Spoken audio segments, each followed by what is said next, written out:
The Backrooms. Darkness surrounds you. Entity number 297. The Dark Sovereign. Information notice. The Meg database has been corrupted by an unknown party. There are files undergoing extreme changes and leaks of information as well. Information of which was not intended to be released to the public. Due to this breach of security, this file cannot be reverted back to its original revision and has been locked in its current revision. Please be considerate of the information below. Concord Entity Classification System. Habitats. Unknown. Indexed Entity Threat Score. Danger 4. Intelligence B+. Class Itemic. Properties. Dominant, Unique, and Royal. Image caption. A theorized sketch of the Dark Sovereign, drawn by a wanderer. Description. The Dark Sovereign is an entity native to Zone 4 of Level 197, Crystal Caverns. The entity has a largely unknown appearance, being Error 404, data not found, and comprised mostly of smoke. Two orbs follow the Sovereign, which are presumed to be its eyes, and an item appears to hang above its head, which, to the few who have seen it, appears to be a crown-like object, signifying royalty or power. Error 410, gone. He is here. The surrounding environment begins to grow dark, cold, and lonely. Take a look around. Where are your friends? Did you ever have any? Where are you exactly? Do you really know? Are you in level 4, abandoned office? 11, the city that never sleeps? Maybe the hub? Can you really tell? How do you know that in 1 second it won't all go to black? The Sovereign operates off of what some wanderers have called a quote-unquote respect basis, which entails that the Sovereign will reciprocate respect it is given. The few who respected the Sovereign escaped Zone 4 with their lives, but said that their exploration parties were not so lucky. Wanderers taken by the Sovereign have not been seen since their exploration into Zone 4. Error 409. Conflict. It's so cold. They entered his domain. They disrespected everything he worked hard to create. Making a place in reality for yourself is no easy feat. It was saddening to see how they were scared of him. They ran, and he tried to comfort them, but all he touches screams in agony. Behavior. Error 408. Request underscore timeout. It beckons. His behavior? It is somber, calm. Melancholy is perhaps the best term. It is so cold here, so dark. He created it, so he should not be ashamed of what he worked so hard to protect. Where have the others gone? They disrespected him, so we helped them on their way out. You may recognize a few of your wanderers with some changes. Look for the black scars, and you will see. You will all see. Biology. The Dark Sovereign is a Error 404, data not found, and its body cannot be solidified. It is said to hold a weapon of sorts, which has been described Error 403, forbidden. Discovery. Error 405, method not allowed. The crystals call for another victim. You discovered him by pure luck. He thought he patched all of the holes and entry points to get in, but it looks like he was wrong. It happens, at points. We are all wrong, eventually. The first person to find him was named Anna. She was a sweet woman, and when she kneeled, he knew he could not harm her. She quickly left when we told her that the exit was behind her. Error 404, data not found. Error 412, precondition failed. It's been so long. The next person was named Charles. He was a very rude man. We all agreed to get rid of him as soon as possible, along with his entire exploration party. There was one man, though, named Mark. He submitted, and while he kneeled, scared for his life, we let him run quiet. Oh?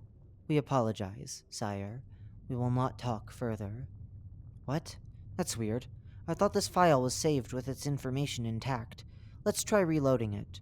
Slash reload file underscore entity 297. Error 500. Internal server error. Alright, what's going on here? Is someone messing about? We shouldn't be fucking around with the entity files. I'll have to take this up with the database manager. link to related tale, an encounter longing. The Backrooms. Darkness surrounds you. This was getting ridiculous. For almost 3 hours, Kazuo tried to understand what was wrong with Entity 297's file, but nothing he did worked. He was close to giving up, but he knew that wasn't in his nature. Grabbing a bottle of almond water, he sent an email to the database manager that he was assigned to xrotom at backmail.com, from Kishimura at backmail.com, Entity 297. Hey there, Xavier. I wanted to email you about Entity 297. Its file is all sorts of messed up. I thought we had an intact version. Either you gave me a faulty USB or someone's messed with this file. When's the earliest I can come over and we can check it out? While he waited, Kazuo decided to see if he could discover anything else wrong with the site to bring it up to his database manager, Xavier. Going through the site's source, he didn't see anything wrong, other than the acres of blank code. What was going on here? This shouldn't be happening. The two hadn't caught up in a while, and they planned to go on a lunch meet next week. Good times, but Kazuo had other things he needed to be doing. Saying goodbye to Sebastian, he opened Xavier's door and entered the room. It was tidy, very, very clean, as Xavier was known for. A large server lined one of the walls, and there he was messing with a few parts. Kazuo chuckled a bit and set the food down. It seems like every other day you're either typing away or messing with this damn server. He approached Xavier and stood beside him, seeing what he was messing with. Looked like some ripped wires. Well, when you're a database manager, you can't really do much more than this, Xavier replied. Though it may look boring to Kazuo, Xavier seemed happy. He liked computers, and messing around with them was his forte. What did you want to show me? Entity 297's file? Yeah, the whole thing is screwed up. You'll want to see this. Kazuo hands Xavier the USB, and they both sit down. Xavier does a quick check over on the USB to make sure nothing is broken, since Kazuo might not have seen what he could see, and plugs it into the computer. A ding comes up, and he opens the USB's storage, double checking on Entity 297's file. What the hell? This is incredibly broken. An astonished Xavier replied. I swear I edited this thing 4 days ago, solidifying the file lock. I don't understand what's going on here. Every edit would have to go through me first. That's why I was so confused. I know you wouldn't let this happen with an important file, so that's why I came to you first. Kazuo leaned back in the chair and sipped on some water, watching Xavier's eyes focus on the screen. I brought you some food. You hungry? Yeah, I'm pretty hungry. What'd you get? If you got some of that cardboard pizza again, I'll hang you upside down. He laughed slightly after breaking the trance-like stare he had on his computer. Looking up, he'd yawn and lean back in his chair. Kazuo laughed alongside him and goes to the box of food he got earlier. Nope, actually got something good today. Good old fried chicken. Thought you might like it. Kazuo returned with the box of chicken, placing it on the table between them. After opening it, they both grabbed a piece and started eating. A few moments went by, and they reminisced on some past memories. Xavier was talking about the Meg's internal operations, staff changes, and new discoveries. I'm pretty sure we won't ever find the end to this damn place, Kazuo replied. He should really keep in touch with his friends more. Once they finished eating, they cleaned up and returned to the computer, looking at the screen.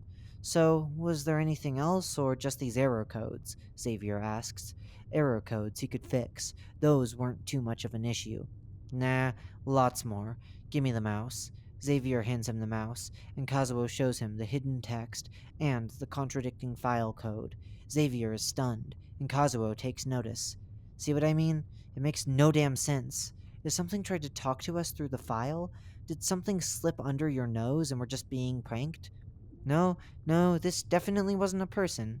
Xavier takes the mouse back and checks the properties of the file under the Updates tab. He sees that there were changes made by an unknown user, someone with administrator permissions on a local terminal. Unfortunately for them, they couldn't tell where this terminal may be located. Something is using this file. Should we take this up with Goodfeels? They're the ones that specialize with this thing.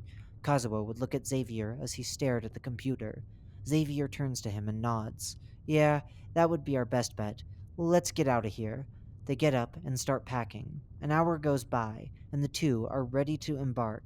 They leave the safety of level 11, the city that never sleeps, and embark to look for the feeling of calmness reminiscent of level 197, Crystal Caverns, but end up looking for the void hallway. It was the fastest way, after all. Xavier feels the calmness and leaves Kazuo on his own, looking for it, gulping the daunting task down his throat. Kazuo gains his pride and begins to wander. Hours go by, it feels, and Kazuo finally reaches the void hallway. Although he hasn't been here before, he remembers what Xavier told him. Walk forward, go to the middle of the hall, and keep your eyes open, looking at the floor. He walks forward, going at a quick pace. He isn't scared, but this place is infested with smilers. Best not to take chances. As he approaches the third quarter of the hall, he no-clips through, landing rear first onto the hard diabase of level 197. The calamity takes over, and it takes some determination for him to get up. Getting here was tough enough, but breaks can come later. He pulls out his phone to see if the Wi-Fi worked here, which it doesn't, so he had to rely on a map given to him by Xavier to get to Goodfields. Odd name for an outpost, but it worked for the environment. As he made his way through the caves, he came upon Goodfields, meeting up with Xavier. "Took you long enough, Kaz," Xavier jokingly punched him on the shoulder, and Kazuo laughed a bit. When you have to rely on a crummy map in a place where you randomly no-clip, it gets kinda hard. As they joked around, the two entered the outpost, going to find a commander who knew more about the situation than they did. Hours go by, and no progress was made. While Xavier was talking with the outpost commander, Kazuo was resting his legs, drinking some distilled water. It was nice tasting actual water again after years of tasting almonds. He was about to dig into a sandwich he had packed, but he could hear something in the distance, like an echo off of the cave walls. "Hey you! We need help! Need help? That's the lamest lure I've ever heard!" It sounded like an argument in whispers, not really out of place for the backrooms, but the argument itself sounded odd. He put the sandwich away, got up, and began to walk towards the sound. As he walks through the caves, everything begins to tune out, and only whispers remain. "Come closer. We need help. Hey, help us, please. One of our friends is hurt. Do you have a first aid kit?" "No, but he might." Laughter ensues after the last whisper. Yet Kazuo continues his approach. He couldn't hear Xavier behind him yelling to stop. He couldn't hear Xavier's panic. There were injured people, and they needed his help. He had a first aid kit, and he couldn't let someone stay there, hurting. With his shoes tapping against the diabase floor, he turns the corner to where the whispers were coming from, just to be faced with never-ending darkness. The turquoise zone didn't have any dark spots, did it? There wasn't any time to think, as when he turned around to look at Xavier approaching, he slipped and fell backwards, falling into the pitch-black hole. The temperature drops steadily as he falls, and something scratches his arm. Just a moment later, he hits the ground with a loud bang, feeling something crack. In pain, he got up, trying to see if he could hold on to something. It was so dark here. What in the... With his voice echoing through the cave, he could hear the onyx crystals hum and rattle. As he walks through the zone, his arm sears in pain and hisses. Lightly dragging his hand over his arm to see what was wrong, he could feel that there was a very long gash all the way from his elbow to his wrist. With the first aid kit, Kazuo wrapped his arm in bandages. For now, this would have to do until he was able to escape from this place. Calling out to make sure he didn't run into any spikes, Kazuo began to make his way through Zone 4. It was difficult, and he had a few close calls with some larger crystals, but he walked unharmed. The Sovereign was minding his business, wandering the halls of what he had created. He didn't know why he liked black, but it had a certain feel that he enjoyed. What he didn't enjoy right now were the voices that were laughing at Kazuo for coming to help someone that he thought was a wanderer. He was so dumb. Why did he come to help? Who knows? Maybe he's just a helpful person. We're whispers in a completely safe part of this place. Why would he think that we're someone that needs help? He was about done with these whispers arguing. They had gone on enough about this new wanderer who had fallen into his domain. Enough, all of you. The whispers silence, not wanting to annoy their lord. The sovereign continues walking, wanting to find this Kazuo. He sounded like someone who would easily be respectful, and maybe even the sovereign could respect him. The notion goes both ways, after all. After about 10 more minutes, the sovereign could hear Kazuo calling out in the distance. There is the new arrival. Let me see what we have. As Kazuo dealt with the pain in his arm, he saw two bright orbs down the tunnel. He didn't even need to see the crown above its head to know that he was looking dead at the sovereign. Almost immediately, he fell to his knee, showing respect to the sovereign. Very respectful of you. The sovereign stops in front of Kazuo, towering over the man. The entity could easily be 12 feet tall, maybe even higher. Uh, of course, it'd be rude not to be after walking in here randomly. The whispers all around him laugh, seemingly picking up on a joke that Kazuo didn't get. What's so funny? You think she would be the sovereign? You're funny. Granted, he's never heard his liege's voice before. Then let him hear. The voices egg on the sovereign, wanting him to speak. He hasn't talked to a wanderer before, using the whispers as his form of communication, so this would be a new territory he'd be entering. The entity makes eye contact with Kazuo and begins to talk. Your name is Kazuo, correct? What brings you to my domain? The sovereign's voice would be deep but airy, with a light pronunciation to everything he said. Kazuo could make out no mouth, face, or hair. Instead, he could just see the dark onyx body of the beast, which was polygonal in every area. No part of its body was rounded. He thought he could make out a large great sword in the sovereign's right hand, but he was more focused on looking it back in the eyes. Kazuo was very intimidated, but he knew that he had to show respect. Swallowing his fear from the entity looming over him, he replies as sternly as he can. Yes, Kazuo Nishimura.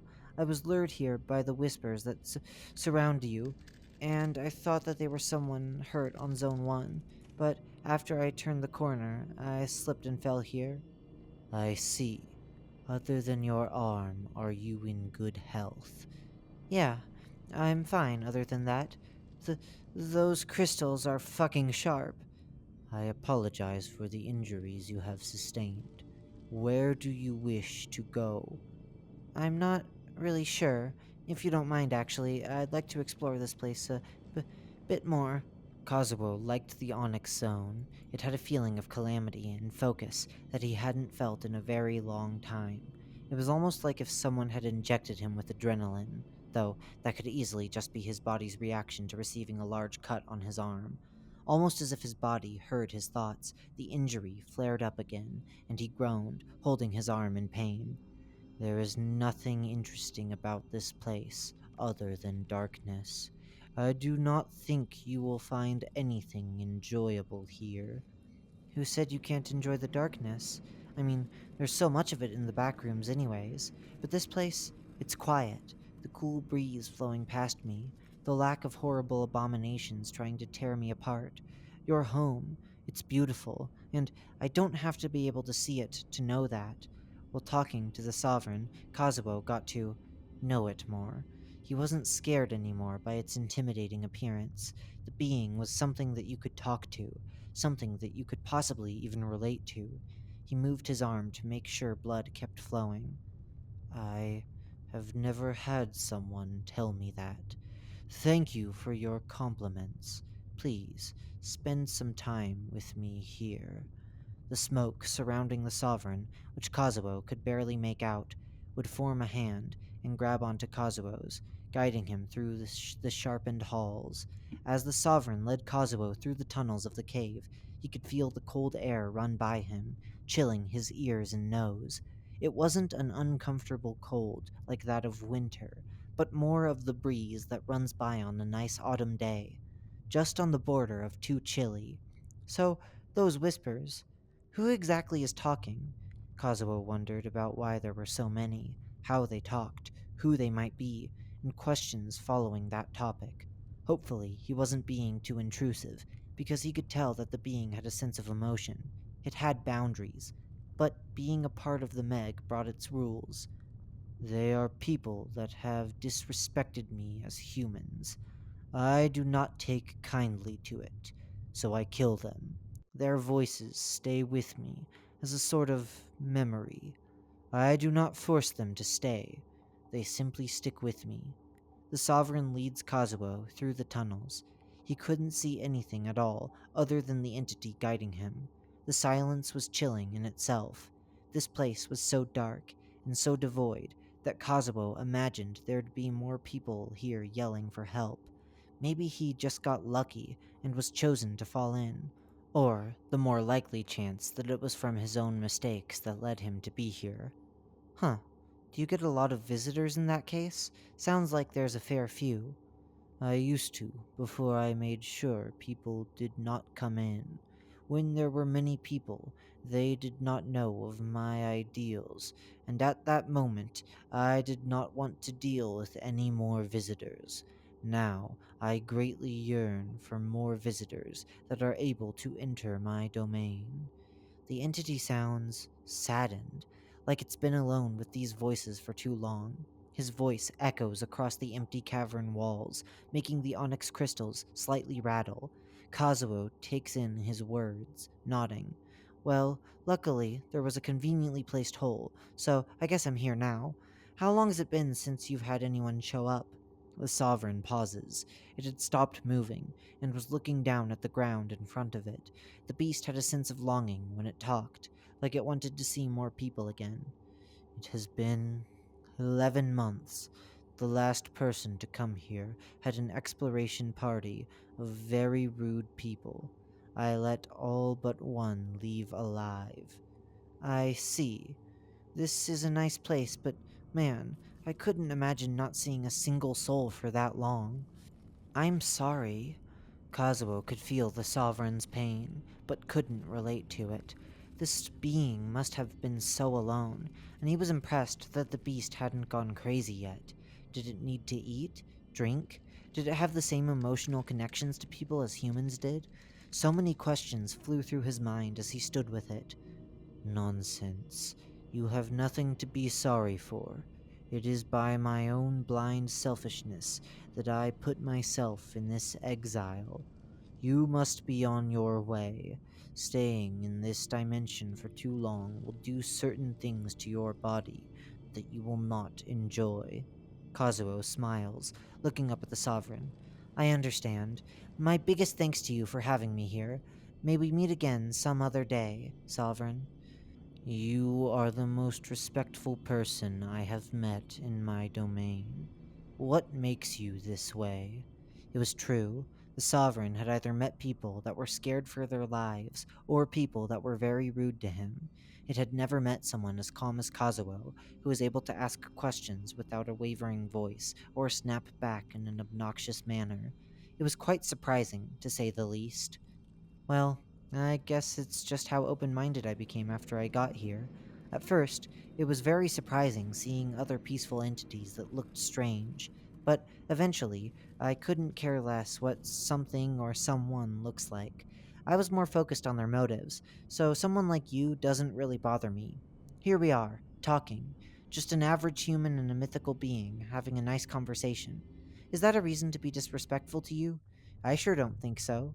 He looked up at where he thought the Sovereign's head might be, and could just barely see the crown hovering in the air. I see. You are welcome to return here if you see the darkness. Be sure not to injure your arm again. Take this as a gift. Someone as respectable as yourself should receive it. The Sovereign would be offering Kazuo what felt like a sheathed sword, and it had considerable weight to it. As he dug his hand across its sheath, and to the hilt, it had a feel of fiber and metal. He knew this feeling all too well. A Japanese katana. He had used one when he was back home to spar, defend himself, and do other morally questionable things. It wasn't sunshine and rainbows for everyone. Oh, wow. Thanks. This is gorgeous. Kazuo attempts to do his best to see the weapon, failing due to the darkness. But I will be more careful next time. Thank you so much. He seems amazed at the Sovereign's kind gesture. The exit is behind you. I do wish to see you again. Kazuo could hear the slightest hint of static behind him, but it sounded so loud with how quiet the fourth zone was. He smiles softly, nodding. Until next time, I'd love to come again when I get the chance. Hearing the static behind him, he turns around, walking into it. He is no-clipped back into Zone 1, able to hear the commotion of the outpost nearby. As he goes to get medical attention, he can see that he's carrying a katana. It would be smooth, unlike the Sovereign itself, and lightweight after he left the Onyx Zone. He eventually finds his way back to Good Feels, and, with what he had gathered, Kazuo goes to Xavier after getting medical attention. Figured out what edited that file. Oh? Xavier looks back at Kazuo. He was really worried about what had happened to his friend. But if Kazuo wanted to talk about that damned file, then they'd talk about it. The Dark Sovereign was editing its own file. He sharply inhales, a pang of pain going through his arm. How did you come to that conclusion? The Sovereign doesn't have a computer, does it? Xavier would be immensely confused. How could an entity that knows nothing about a file edit a file? And even then, how would it know about the database? Hear me out, yeah? It never told me that explicitly, but after talking with it, I could tell that it was editing its own file on the database. I don't even want to think about how it did it, but it was lonely. If you were with me, you could tell that it was speaking from the heart. After explaining, Kazuo took a sip of almond water, sitting down. The Sovereign, meanwhile, was now alone once again. The voices rambled on about whatever they wanted to ramble about. So, how is the rest of this day going to go? Maybe we can play a game. Yes, a game would be fun. Maybe we could leave this place one day.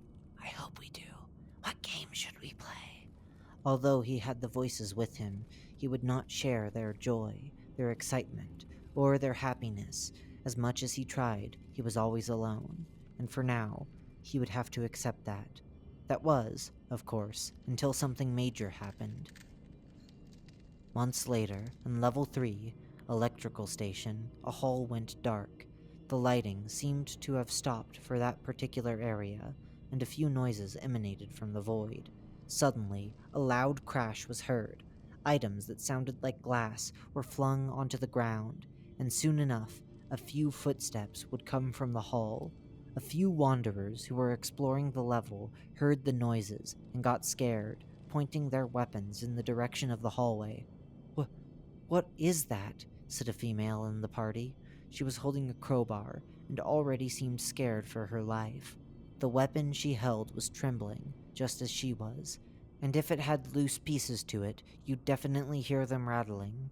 "I'm not sure, but be ready to beat the shit out of it," said a man who definitely looked like the leader of this group. He had a spiked baseball bat raised up in a swinging position. He seemed much more confident in what he was about to attack. The steps got closer, and as they got closer, the sounds got heavier. Crunch, crunch, crunch. The wanderers, confused, backed up into the light. What made that sound? There was no documented entity that sounded like glass crunches. Did the Meg miss something? Were they misinformed? From the darkness, they could hear the whispers. They were very quiet at first, but as the loud footsteps got closer, the voices grew in volume. "We made it. We finally made it. Somewhere new. Oh, I'm so excited. Whoa, where are we? This is so cool. These doors look funny. Why do they have huge holes in them? This is definitely interesting. I hope there are friendly things here. Or maybe there are more dangerous ones." "Who's there?" the party leader would shout. Although he tried to sound determined, his friends could hear his fear. "Just a being that is very happy to be free. Who are you?" And out stepped the Sovereign, illuminated by the light hanging in between them. The Dark Collective, Tales from the Cavern. See the following entry in the Dark Collective Tales from the Cavern series, Object 35, Dark Reparation Vials.